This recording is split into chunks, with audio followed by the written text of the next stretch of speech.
Gracias, presidente. En un segundo tema, el asunto de la semana pasada se reunió Alfonso Romo con algunos legisladores y también presidentes de cámaras en Monterrey para ver el tema de la zona acerera y de carbón allá en Coahuila, sobre todo por lo que se está viviendo en torno al asunto de Altos Hornos. Según un boletín del legislador Armando Guadiana, del senador, decía que Alfonso Romo hablaba del compromiso del gobierno federal para atender el tema de pues tener algunas acciones concretas para resolver esta situación de crisis que se está generando en la zona, porque bueno, pues por un lado está el proceso legal, que ya sabemos, por otro lado está también el tema de los empleos. ¿Cómo va a actuar el gobierno federal y qué propuestas habrá para este sector, sobre todo la industria acerera y del carbón?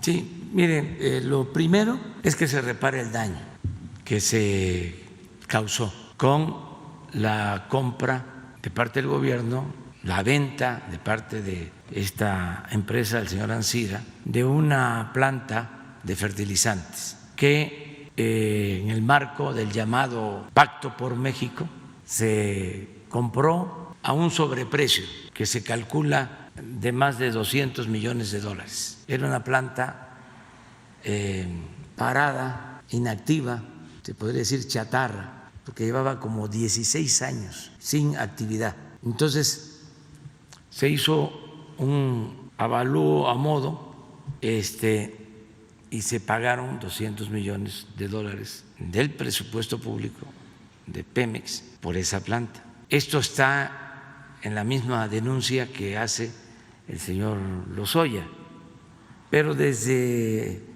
antes ya nosotros habíamos hecho esta denuncia, de modo que se tiene que reparar el daño. Ellos dicen que no, pues entonces no podemos hacer nada porque existe esa deuda con el pueblo de México. Los de Altos Hornos, una vez un nuevo socio, quien quería adquirir la planta, porque todavía no ha quedado esto claro, quien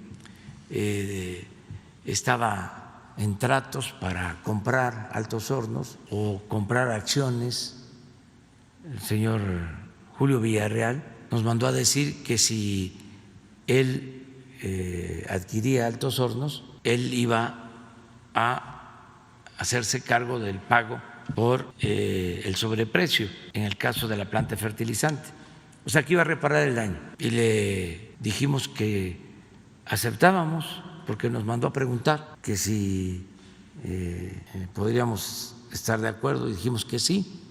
Incluso hasta se mencionó la posibilidad de que pagaran poco a poco, desde luego no a largo plazo, sino que se diese una recuperación en el tiempo que vamos a estar en el gobierno, que recuperáramos todo. Pero después, yo creo que mal asesorados, ya ven cómo son algunos abogados, no todos, porque entre más se enredan las cosas, pues más ganan ellos. Es como los fiscalistas que les dicen a las empresas, a los bancos, a los grandes contribuyentes: no te preocupes, no vas a pagar eso de impuesto, y los meten en problema, porque ya no es el tiempo en que estaba tomado el SAT, que los despachos fiscalistas, despachos fiscales y abogados eran los que mandaban. También en el caso de la corrupción, habían abogados famosos que hasta que se anunciaban, dice: no tengo ningún cliente en la cárcel, todos están afuera, porque pues se toleraba la corrupción y todo era influyentismo. De modo que después de que yo planteé esto aquí, en el Reforma, salió la declaración de que ellos no se hacían cargo de pagar los $200 millones o que no iban a reparar el daño. Pues yo dije: no hay ningún problema, si no hay reparación del daño, pues debe de continuar el juicio.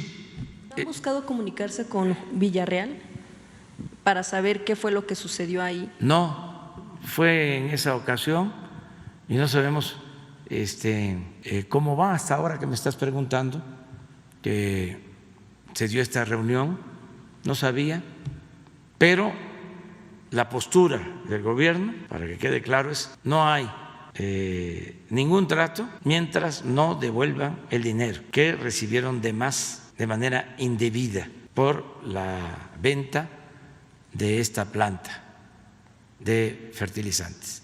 Es una historia de esas, deberían de escribirse. Lo que pasa es que en todo el periodo neoliberal los intelectuales estaban dedicados a quemar incienso a los gobernantes. La consigna era obedecer y callar, y hacían novelas y artículos, pero para favorecer al régimen. Recuerdo la novela de Morir en el Golfo de Aguilar Camín, que hizo para retratar a la quina en la época de Carlos Salinas, con crónicas de ese gran periodista que ahora ya no nos acompaña, pero qué bien que sigue ahí guardado, cuidándose, Reyes Razo, Miguel Reyes Razo. Bueno, pero debería de escribirse.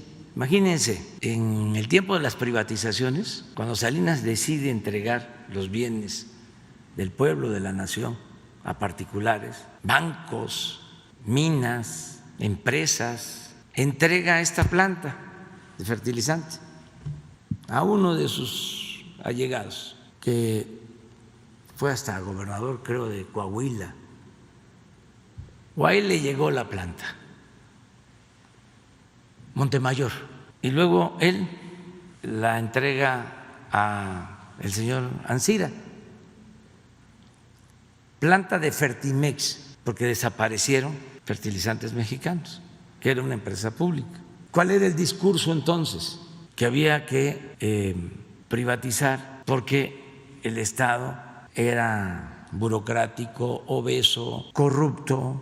Entonces ese era el discurso, y que había que pasar todas las empresas públicas y los bancos a particulares. Ahí se dieron los grandes cambios. Pasa el tiempo, el señor Ancira consideró que no era negocio tener la planta, la cierra, pasan 16 años después de que estaba cerrada y deciden comprarla. O sea, primero privatizadores y de nuevo estatistas.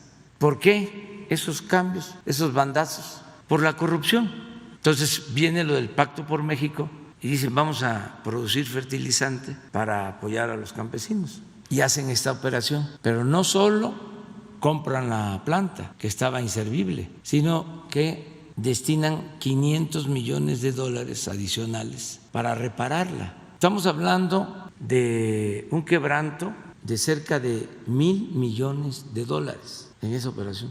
O sea, lo que costaba realmente la planta, más el sobreprecio, más lo que destinaron para repararla. Si hablamos de $1,000 millones, son 22, 23 mil millones de pesos del presupuesto público, dinero del pueblo, en una sola operación.